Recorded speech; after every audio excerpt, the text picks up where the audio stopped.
So if you've never seen the interior on a 2020 or newer new body style Corvette, this is actually a pretty amazing, at least the driver experience. You know, I haven't been in the passenger seat while driving, but the driver experience on this car, you know, besides everyone talks about the exterior of the new Corvette and how it's, you know, it looks like a supercar, but this is literally probably one of the coolest driver oriented. I really like how you see this in a lot of Porsches, but if you notice, this is the regular controls in the vehicle, and Porsches, it's typically the upgrade features. And you know, if you have a more base model, you'll find half these are blank.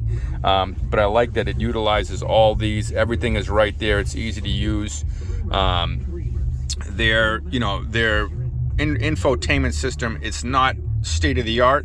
It's not as high tech as a BMW or the newer Mercedes, but I will tell you this: it's very easy to use. It does have Apple CarPlay and Android Auto. The touchscreen is very reactive.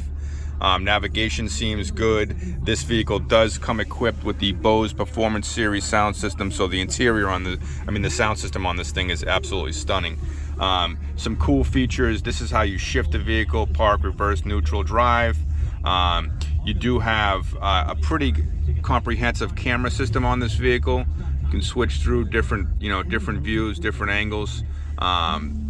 Like I said, the best thing I would explain this, you know, sitting in this for a couple minutes, it just seems very simple, easy to use. It's not overwhelming like some of the cockpit systems that you see in these cars.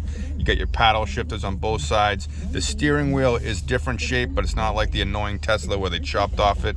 But this is a very, very cool. This particular model has the Z mode when you go into here, so this is kind of like putting a vehicle into sport mode for BMW, but as you can see, it changes, you know, it opens up the baffles, it changes the exhaust. It has to do with the magnetized suspension too.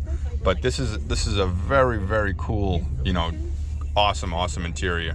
If you haven't seen one, check one out. It's, like I said, it's probably one of the coolest driver oriented sports car, you know, interiors you're gonna find. I also like they've done some weird molding things where it just adds a dimension in here that's really, really, really, really cool. It doesn't feel cheap. It feels, you know, it feels very high end. This car looks like a, you know, $500,000 sports car, so it should have a nice interior, and I think they really, really, really did a great job on this.